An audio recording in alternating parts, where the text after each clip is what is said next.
बच्चा अभी हम स्टार्ट कर रहे हैं सम नंबर 8 है जो आपके हिसाब से सम नंबर 8 और बेसिकली ये सम में हम क्या करने वाले हैं बच्चा। तो फाइनेंशियल स्टेटमेंट तो हमने सबसे पहले आप बोलोगे सर फाइनेंशियल स्टेटमेंट में एक पार्ट जो होता है वो प्रॉफिट एंड लॉस वाला हम बनाने वाला है।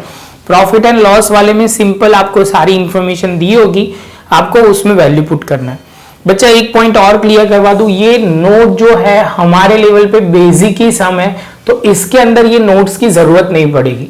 एक दूसरी बात बच्चा जो मैं आपको खास बोल दूं, इसके बाद वाले बड़े सम शुरू होंगे जहां पे कई जगह पे जगह कम होगी तो मैं बाजू में उसका नाम नहीं लिखूंगा। जैसे समझ लो सैलरी दी हुई है तो आपको वो आएगा एम्प्लॉय बेनिफिट एक्सपेंस में, तो आपको ब्रैकेट में उसका सैलरी लिख देना है जिससे पेपर चेकर को और फिर से आप जब रिवाइज करोगे आपके दोनों के लिए हेल्पफुल रहेगा। पेपर चेकर के मतलब पॉइंट ऑफ व्यू से, एग्जाम पॉइंट ऑफ व्यू से वो ध्यान रखना है वो पॉइंट। बच्चा एक और पॉइंट, हेडिंग लगाना बहुत जरूरी है। तो यहाँ पे जैसे क्या हेडिंग लगाएंगे, पहले क्वेश्चन पढ़ते हैं उसके बाद देखना शुरू करते हैं। Following is the balance taken from the books of Patel Limited. Prepare the statement of financial position. Prepare the statement of profit and loss for the year ended on 31st/2017 as per the schedule 3 of Companies Act 2013. तो आपको दिया हुआ है in the books of Patel Limited profit and loss for the year ending on 31st/2017. तो बच्चा ये सम start करते हैं सबसे पहले पॉइंट से, शांति से प्रॉपर तरीके से, तो कोई प्रॉब्लम नहीं आएगी। आपको एक एक स्टेप बाय स्टेप प्रॉपर करते जाना है, करेंगे। बहुत सिंपल सम है, पहला दिया हुआ है बच्चा, एक बार जो इंफॉर्मेशन है वो पढ़ लेते हैं। पहला दिया हुआ है sale of scrap, cost of material consume, आप बोलोगे salary, interest paid, sales, change in stock of finish goods, office and administrative expense, depreciation, provision for taxation for 30%। बच्चा शांति से समझना, एक बार फिर से बोल रहा हूं, यहाँ कॉस्ट ऑफ मटेरियल कंज्यूम दे दिया है तो आप बोलोगे सर इसका मतलब ये तीन जो है वो हमें लिखने की जरूरत, इसमें आपको चेंज इन स्टॉक दिया हुआ है अलग से, तो आप बोलोगे सर कॉस्ट ऑफ सेल्स लिखे तो डायरेक्ट एक्सपेंस गायब हो जाएगा इसके हिसाब से, आप बोलोगे एंड परचेज गायब हो जाएगा। तो आपको वो ध्यान में रखना है और हम लिख देंगे कॉस्ट ऑफ सेल्स। क्या लिख देंगे बच्चा? Cost of sales. तो ये ध्यान में रखना है, ये छोटे पॉइंट आपके लिए बहुत इंपॉर्टेंट है और ध्यान से करना है। तो आप बोलोगे सर सबसे पहले सेल ऑफ स्क्रैप, तो आप बोलोगे ये अदर इनकम है, कंपनी का मेन बिजनेस ये नहीं है। सर ने वक्त एग्जाम मतलब इससे पहले समझाया था तब बोला था ये डायलॉग, ये पहले लिखेंगे। उसके बाद कॉस्ट ऑफ मटेरियल कंज्यूम, तो आप बोलोगे 1 लाख, यहाँ कॉस्ट ऑफ सेल्स में लिखेंगे 1,87,500। उसके बाद बच्चा है सैलरी जो 78,000 है, तो आप बोलोगे सर अदर एक्सपेंस में आएगा 78,000। क्या आएगा बच्चा? अदर एक्सपेंस में सैलरी आएगा। आप बोलोगे सर सैलरी, आप बोलोगे सर ये जो आएगा वो एम्प्लॉय बेनिफिट में आएगा, तो आप बोलोगे सर एम्प्लॉय बेनिफिट में 78,000 होगा, जो आपको ध्यान में रखना है।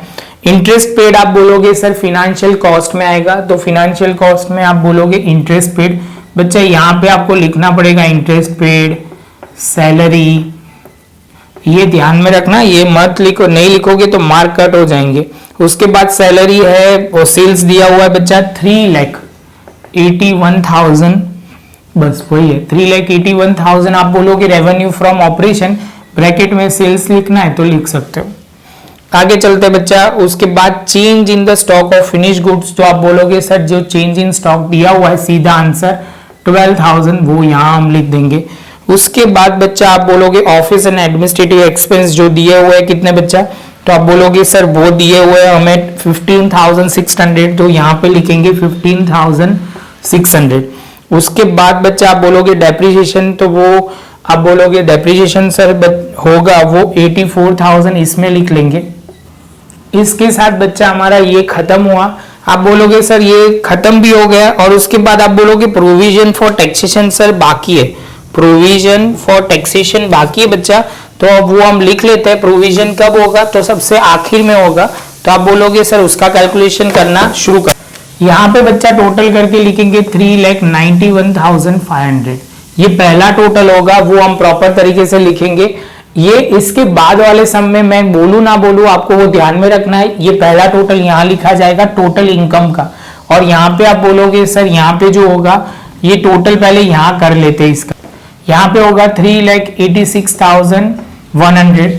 यहाँ आप बोलोगे सर सेल्स रेवेन्यू में से ये माइनस करोगे तो आप बोलोगे सर प्रॉफिट कितना होगा, 5400 का प्रॉफिट हो रहा है। इसमें से आप बोलोगे सर सम में दिया हुआ है प्रोविजन फॉर टैक्स 30%, क्या दिया हुआ है बच्चा, 30% दिया हुआ है जो होगा 1620। किसका, तो 400 का मतलब 5400 का आप बोलोगे 30% 1620 माइनस करोगे बच्चा तो आप बोलोगे 37,800, मतलब आप बोलोगे 3780। 3780 जैसे ये पॉइंट आप करते हो तो आपको सम खत्म हो जाएगा बच्चा, लेकिन मैं आपसे एक्सपेक्ट करूंगा कि ये पॉइंट ध्यान रखो, ये कहाँ आएगा, तो आप बोलोगे सर ये प्रोविजन में आएगा।